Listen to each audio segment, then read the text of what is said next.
کو فرشتے کے لیے نازل ہوتے ہیں۔ تیسری چیز، قرآن پڑھتے وقت جو ہے سکینت لے کر فرشتے اترتے ہیں۔ تیسرا کام جس سے کرنے سے فرشتے اترتے ہیں وہ کیا ہے؟ قرآن کا جو ہے قرآن کی تلاوت۔ صحیح مسلم کی روایت ہے، نبی اکرم صلی اللہ علیہ وسلم فرماتے ہوئے کہتے ہیں ایک شخص سورہ کہف پڑھ رہا تھا اور اس کے یہاں جو ہے 2 لمبی رسیوں سے اس نے اپنا گھوڑا باندھ رکھا تھا۔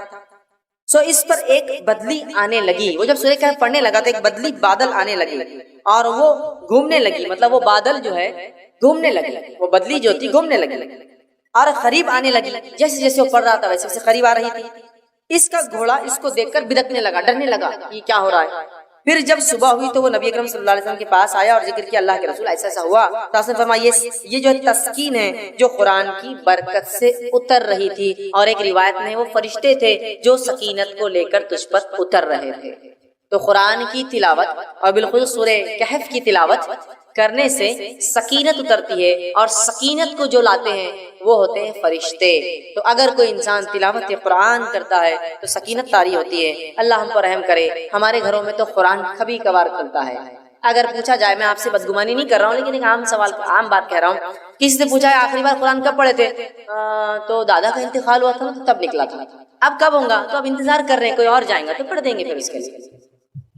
یہی حالت، آخری بار کا انتقال ہوا تھا نہیں، اس کے علاوہ ہاں وہ جب گھر بنائے تھے نیا جب پڑھ لیے تھے، اس کے بعد ہاں جب نئی دکان بنی، مطلب یاد بھی ہوتا صدیوں سالوں کا رہتا، 10 سال پہلے دکان کھولی تو جب پڑھے تھے، پھر دادی مرے یا دادا مرے تب پڑھے تھے، پھر نئے گھر بنا تو تب پڑھے تھے۔ گویا قرآن صرف رسم کے طور پر رہ گیا، یا پھر خوب جھگڑا ہو جائے اپنے طرف، اپنے حق کی بات ہو تو پھر قرآن پڑھ لیتے تھے، وہ قرآن میں لکھا ہوا ہے، اپنے خلاف ہو تو پھر نہیں، وہ سب ٹھیک نہیں، جو چل رہا ہے اس کو ماننا پڑے گا۔ تو قرآن سے آج دوری ہے۔ صرف قرآن پڑھنے والے کے لیے اگر سکینت اور فرشتے اترتے ہیں تو پڑھ کر عمل کر کے اس کو دوسروں تک پہنچانے والوں کے لیے کیا کیا نہیں ہوتا ہوں۔ اگر سٹارٹنگ میں یہ حال ہے تو جب شروعات اس درجے کی ہے تو خاتمہ کس انداز کا ہوگا، یہ اندازہ لگا لیجیے۔ اسی طرح یہ کیا ہے؟ اس کی پہلی 10 آیتوں کی صرف فضیلت یہ ہے اس سورۃ الکہف کی کہ جو اس کو تلاوت کرتا ہے کس سے محفوظ رہیں گا؟ دجال کے فتنے سے محفوظ رہیں گا۔ اور دجال کا فتنہ کیا ہے؟ صرف ایک روایت رکھتا ہوں اس تعلق سے کہ اللہ کے رسول صلی اللہ علیہ وسلم فرماتے ہیں نوح علیہ السلام سے لے کر تمام انبیاءوں نے مجھ سے پہلے تک، آپ صلی اللہ علیہ وسلم پہلے تک دجال کے فتنے سے اپنی قوم کو ڈرایا ہے۔ نوح علیہ السلام پہلے رسول انسانی طرف بھیجے گئے، ان سے لے کر تمام انبیاءوں نے کس سے ڈرایا اپنی قوم کو؟ دجال سے۔ اور دجال کے فتنے سے بڑا کوئی فتنہ نہیں ہوا ہے، اس لیے تمام انبیاءوں نے ڈرایا ہے۔ اور صحابہ کو جب اللہ کے رسول صلی اللہ علیہ وسلم نے بات بیان کی، صحابہ کانپنے لگے، ڈر گئے، کیونکہ وہ جانتے تھے آخری نبی کے بعد اس کا آنا تو طے ہے، لیکن ڈرانا پہلے نبی سے چالیے، پہلے رسول ڈرا رہے ہیں اپنی قوم کو دجال کے فتنے سے، کتنا ڈینجرس فتنہ، اس سے بچنا۔ پہلی 10 آیتوں کی فضیلت، کچھ نہ کچھ تو پیغام ہے ان 10 آیتوں میں، کھولیے اس پیغام کو، جائیے اس کی تفسیر اور اس کی گہرائی میں، پھر پتہ چلے گا کیا اسٹرانگ میسج اللہ دے رہا ہے، کیا سگنلز پاس کی جا رہے روز قیامت جو سب سے بڑا فتنہ آنے والا ہے، اس سے بچنا ہے۔ تو یہ ہے میرے طرف سے پیغام اور ہدایت، دیکھو، ڈیکوڈ کرو اس کے پیغاموں کو، ان میسیجز کو دیکھو، اس کی تفصیلات میں جاؤ، اس کی تشریح میں جاؤ، اس کی گہرائیوں میں جاؤ، اور اپنے آپ کو اور اپنے آنے والی نسلوں کو دجال کے فتنے سے بچا لو۔ وہ دجال جو عظیم آنے والا ہے سب سے بڑا، اس کے علاوہ چھوٹے موٹے دجال تو انشاءاللہ یوں نکل جائیں گے۔ سب سے بڑے فتنے کا اس کے اندر حل ہے 10 آیتوں میں۔ ایک روایت میں ہے کہ پہلی 10 آخری 10 کی بھی الفاظ ہے ایک حدیث کے اندر کہ آخری 10 بھی دجال کے فتنے سے۔ آپ بھی ہمارے اس کام میں تعاون کریں اپنی زکوٰۃ اور صدقات کے ذریعے۔ ڈونیشن ڈیٹیل حاصل کرنے کے لیے ڈونیٹ اس پر کلک کریں۔ اگر آپ کو ہمارا ویڈیو پسند آئے تو اسے شیئر کریں اور ثواب کے حقدار بنیں۔ روزانہ ہمارے نئے ویڈیوز پانے کے لیے یوٹیوب چینل کو سبسکرائب کریں اور بیل آئیکن دبائیں۔ ہم سے دیگر سوشل میڈیا پر جڑنے کے لیے ویڈیو میں دیے گئے IDs کو سرچ کریں۔ جزاک اللہ۔ دنیا کے فائدے اور بہت سارے آخرت کے فائدے اٹھاتا ہے۔ یہ فائدوں کو میں اس لیے رکھ رہا ہوں جس کو فضائل کہتے ہیں۔ یہ فضائل جاننے سے انشاءاللہ عزیز ہمارے دل میں ایک جذبہ پیدا ہوگا توبہ اور استغفار کا، اور نہ صرف ہم اپنے گناہوں پر توبہ اور استغفار کریں گے جو کہ ہم بھول چکے ہیں توبہ اور استغفار کرنا اپنے گناہوں پر بھی، بلکہ ہم گناہوں کے علاوہ بھی توبہ اور استغفار کو اپنے زندگی کا معمول بنا لیں گے انشاءاللہ۔ تو آئیے کچھ فضائل دیکھتے ہیں توبہ کے۔ پہلا فائدہ توبہ کا یہ ہے کہ جو لوگ توبہ کرتے ہیں اللہ سے، اس کی طرف پلٹ کے استغفار کرتے ہیں، وہ اللہ کے محبوب ترین بندے پسندیدہ لوگ ہیں۔ اور اللہ رب العزت قرآن میں فرماتا ہے سورہ بقرہ سورہ نمبر 2 آیت میں 222 میں اللہ فرماتا ہے اور کہتا ہے ان اللہ یحب التوابین ویحب المتطہرین، اللہ توبہ قبول کرنے والوں کو، رجوع کرنے والوں کو، گناہوں سے پلٹنے والوں کو اور پاکیزہ رہنے والوں کو، صاف ستھرے رہنے والوں کو پسند کرتا ہے۔ تو توبہ کرنے کا پہلا فائدہ اللہ کی محبت انسان کو حاصل ہوتی ہے اور اس کے محبوب بندوں میں اس کا شمار ہوتا ہے، اس لیے کہ اللہ محبوب کو رکھتا ہے، پسند کرتا ہے توبہ کرنے والوں۔ دوسرا فائدہ توبہ کرنے کا جو ایک انسان کو ملتا ہے وہ کیا ہے؟ اللہ اسے بخش دیتا ہے۔ توبہ کرنے والے کو اللہ بخش دیتا ہے، معاف کر دیتا ہے، اس کی خطاؤں کو درگزر کر دیتا ہے۔ اللہ رب العزت قرآن میں فرماتا ہے سورہ طٰہٰ سورہ نمبر 20 آیت نمبر 82، اللہ فرماتا ہے وَإِنِّي لَغَفَّارٌ لِمَن تَابَ وَآمَنَ وَعَمِلَ صَالِحًا ثُمَّ اهْتَدَىٰ۔ سن لیجئے کیا فرماتا ہے اللہ کہ میں جو ہے لوگوں کو معاف کرتا ہوں، لمن تابا، جو میری طرف رجوع کرتا ہے، جو میرے سے توبہ کرتا ہے میں اسے معاف کرتا ہوں، لیکن کنڈیشنل ہے میری معافی۔ پہلی شرط معافی کے لیے وہ آمنا، وہ ایمان والا ہو، وہ عمل صالحا، اور پھر نیک کام کرے توبہ کرنے کے بعد۔ اس کا ہرگز معلوم نہیں، مطلب یہ نہیں کہ توبہ کر لیا مطلب نیا اکاؤنٹ کھولنے کی اجازت مل گئی مجھے اب گناہ کرنے کی۔ توبہ کرتا ہے ایمان والا انسان اور پھر نیک کام کرتا ہے تو اللہ رب العزت فرماتا ہے وَإِنِّي لَغَفَّارٌ لِمَن تَابَ، کہ ان لوگوں کی میں توبہ قبول کرتا ہوں جو مجھ سے توبہ کرتے ہیں اور انہیں معاف کر دیتا ہوں، اور پھر وہ ایمان لائے اور نیک عمل پھر کرتے رہے اور اس معاملے پہ جم جائے، اس معاملے پر جائے۔ تیسرا فائدہ، چوتھا فائدہ اور پانچواں فائدہ، چونکہ ایک ہی حدیث میں آتا ہے اس لیے میں ایک ساتھ رکھوں گا۔ تیسرا فائدہ توبہ کا ہے، اللہ غم سے نجات دیتا ہے، پریشانیوں سے نجات دیتا ہے، مشکلوں سے نجات دیتا ہے۔ چوتھا فائدہ، تنگ دستی دور کرتا ہے۔ سبحان اللہ، ہم نے سوچا بھی نہیں تھا توبہ استغفار کا تعلق تنگ دستی سے بھی ہو سکتا ہے، یا توبہ استغفار کرنے سے رزق میں کشادگی بھی آ سکتی ہے، مال و دولت میں فراوانی بھی ہو سکتی ہے۔ اس لیے کہ توبہ کرنے کا ایک فائدہ ہے تنگ دستی سے اللہ نجات دیتا ہے۔ اور پانچواں فائدہ توبہ کا معلوم آپ کو کیا ہے؟ ایسی جگہ سے روزی دیتا ہے جہاں سے سوچا بھی نہیں ہوگا۔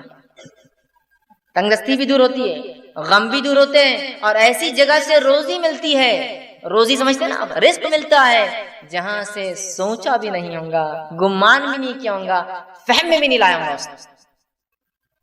آئیے حدیث اس طرح سے ابو داؤد کی روایت ہے، تینوں فائدے ایک ہی حدیث میں آتے ہیں۔ پہلا، جو شخص استغفار کو لازم پکڑ لیتا ہے، استغفار کو اپنے نفس سے لازم کر لیتا ہے، پکڑتا ہے، تو اللہ تعالیٰ اس کے لیے ہر غم سے نجات کا راستہ نکالتا ہے۔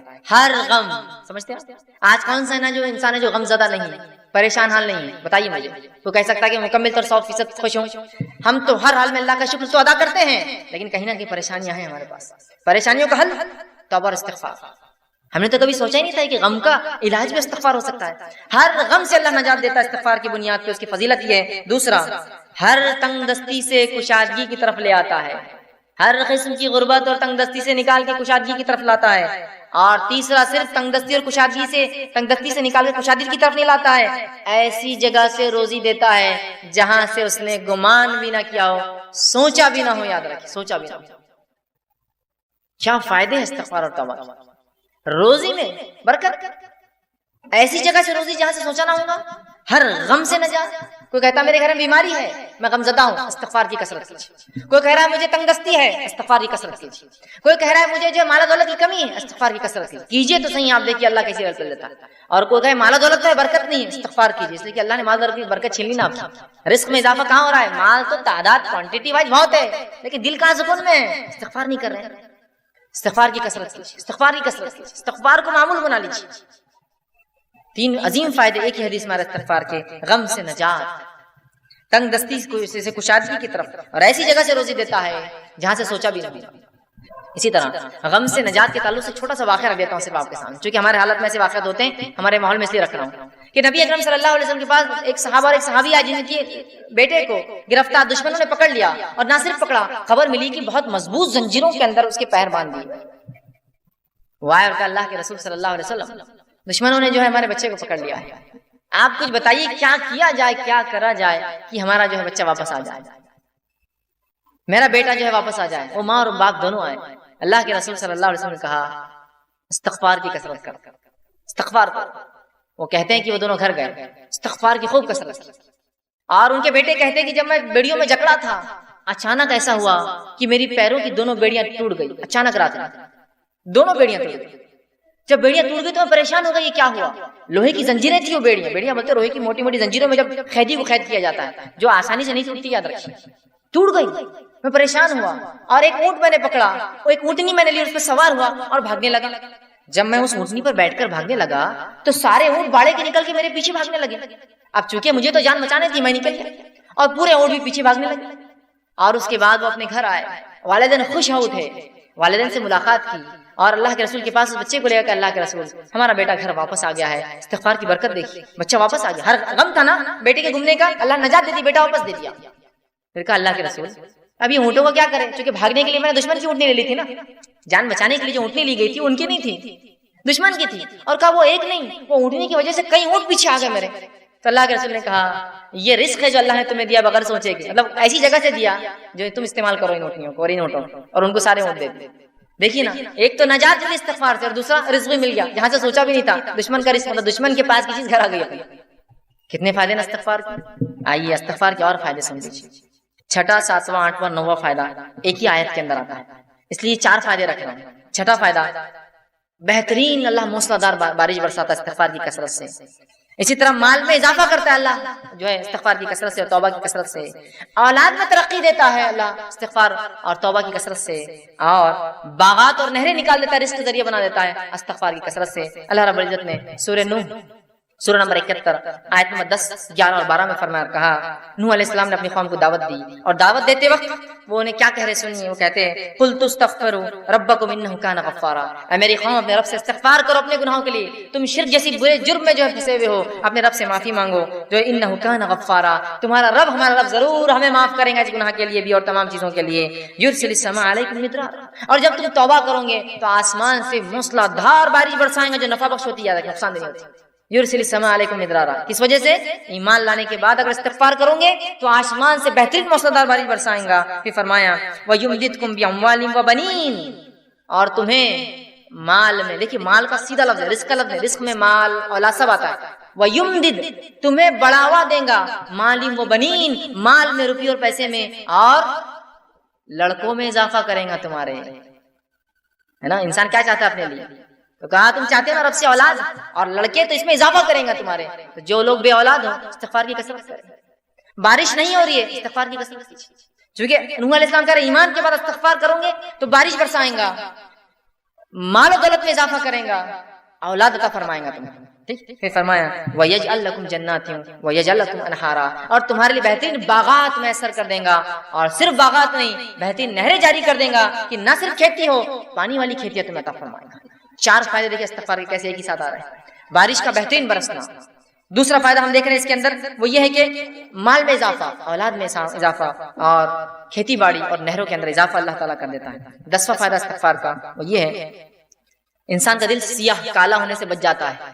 نبی اکرم صلی اللہ علیہ وسلم فرماتے ہیں، مستدرک حاکم کی روایت آپ نے فرمایا، بندہ جب گناہ کرتا ہے تو اس کے دل پر ایک کالا سیاہ داغ پڑ جاتا ہے، ایک اسپاٹ آ جاتا ہے. اگر وہ استغفار کر لیتا ہے تو اسپاٹ مٹا دیا جاتا ہے، وائپ آؤٹ کر دیا جاتا ہے، صاف کر دیا جاتا ہے. لیکن اگر وہ توبہ اور استغفار نہیں کرتا تو داغ بڑھتا جاتا ہے، بڑھتا جاتا ہے، بڑھتا جاتا ہے، حتیٰ کہ اس کا پورا دل کالا ہو جاتا ہے. تو اگر انسان توبہ استغفار کرتا ہے تو دل صاف ہو جاتا ہے، وہ دھبا دل سے نکل جاتا ہے جو گناہ کی وجہ سے لگ جاتا ہے دلوں کے اوپر.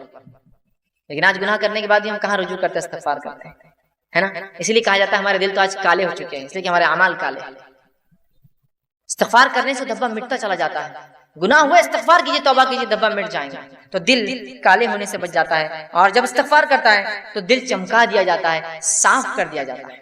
اسی طرح 11واں فائدہ توبہ اور استغفار کا وہ یہ ہے کہ توبہ اور استغفار سے کتنا ہی گناہ، بڑا گناہ کیوں نہ اللہ معاف کر دیتا ہے.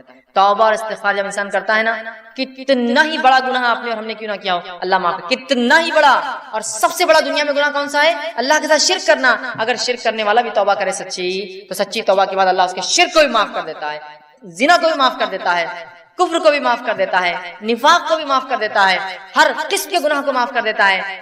اور نماز اگر چھوڑتا ہے، تارک الصلاۃ، نماز چھوڑنے والا تو اس کے گناہ معاف ہو جائیں گے. لیکن توبہ سچی ہو، اور توبہ کی شرائط میں انشاءاللہ آگے آؤں گا. لیکن جو بات آیت گزری آگے وہ یہ ہے کہ ایمان لانے کے بعد عمل صالح پڑ جائے، یہ توبہ کی شرائط ہے. ورنہ یہ نہیں کہ توبہ کر لی اور اگلا گناہ کرنا پھر شروع کر دیا.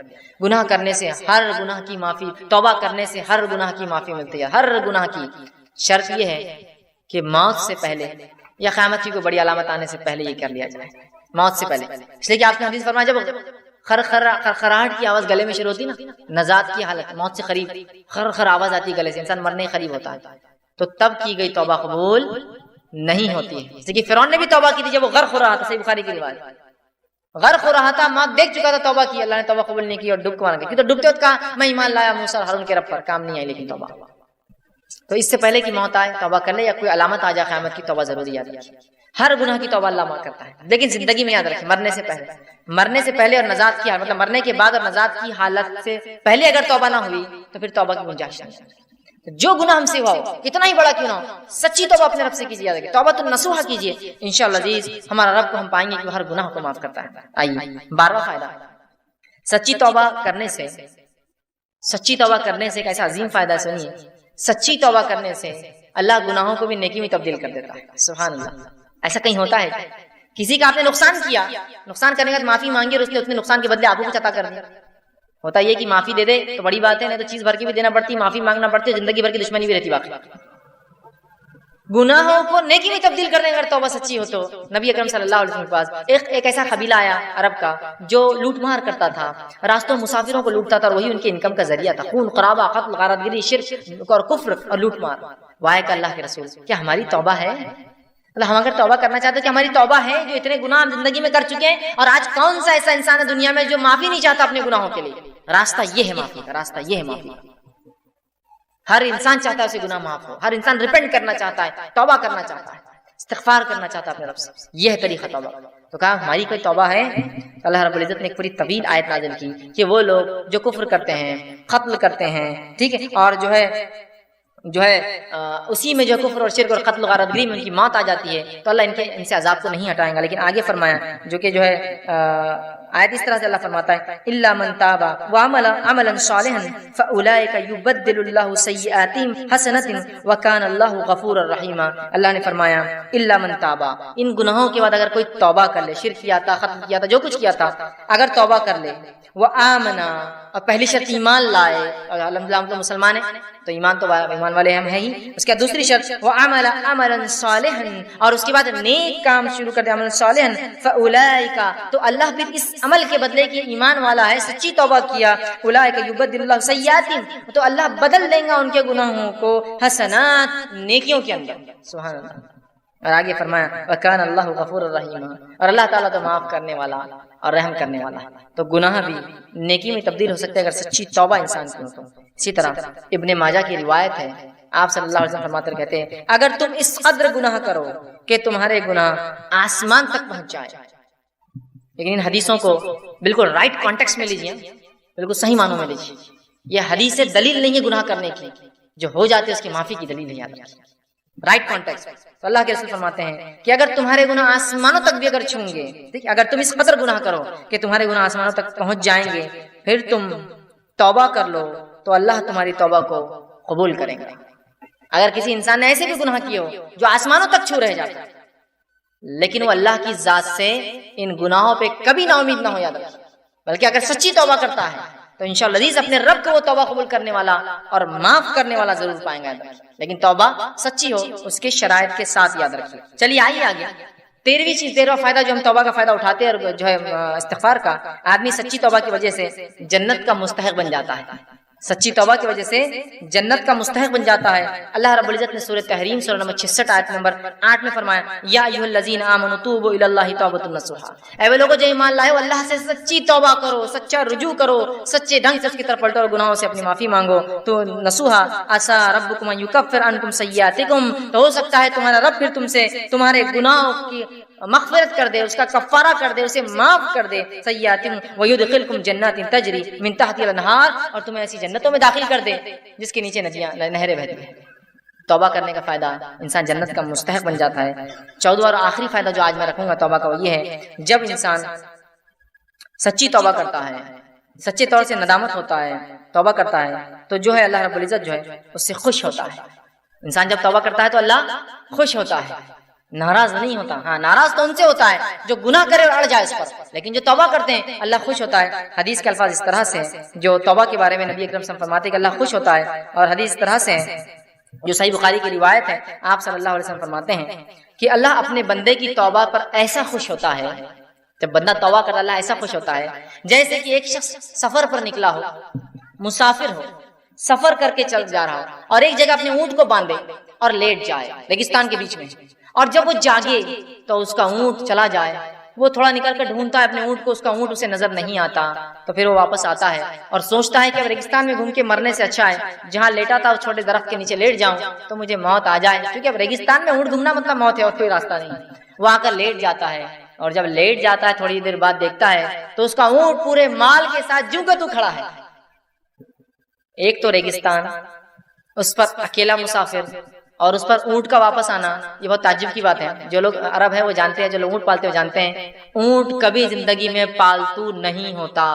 اس لیے حدیث میں آپ نے فرمایا قرآن جو شخص حفظ کرتا ہے اسے پکڑ کر رکھے، اس لیے کہ قرآن کا حفظ ایسے ذہن سے نکلتا ہے جیسے اونٹ مالک سے نکل کر بھاگ جاتا ہے. ایک اونٹ کو آپ 100 سال پالیے، 100 سال بعد رسی ایک بار کھلی چھوڑیے، ایسے بھاگے گا کہ کبھی واپس لوٹ کر نہیں آئے گا. لیکن اس کا اونٹ واپس مال کے ساتھ آ جاتا ہے. اس لیے خوشی کی بات کر، اور وہ خوشی سے جم اٹھتا ہے اور کہتا ہے خوشی میں اے اللہ میں تیرا رب اور تو میرا بندہ. خوشی میں، کیونکہ اس کو سمجھتا نہیں کیا بولوں اس خوشی کے اندر، تو کہتا ہے اللہ میں تیرا رب اور تو میرا بندہ. اس آدمی سے بھی زیادہ اللہ خوش ہوتا ہے جب کوئی شخص توبہ کرتا ہے. اس آدمی سے بھی زیادہ اللہ خوش ہوتا ہے جب کوئی شخص توبہ کرتا ہے. دیکھ رہے آپ توبہ کیا فضیلت ہے. اللہ خوش ہوتا ہے توبہ کرنے والوں سے اور بہت ناراض اور غضبناک ہوتا ہے، عذاب نازل کرتا ہے جو گناہ پہ گناہ کرتے ہیں. اور انسان ہونے کے ناطے کیا گناہ ہم سے نہیں ہوتے، کیا گناہ نہیں ہوتے ہماری آنکھوں سے، ہمارے ہاتھ سے، ہماری زبان سے، ہمارے کانوں سے، ہمارے جسم سے.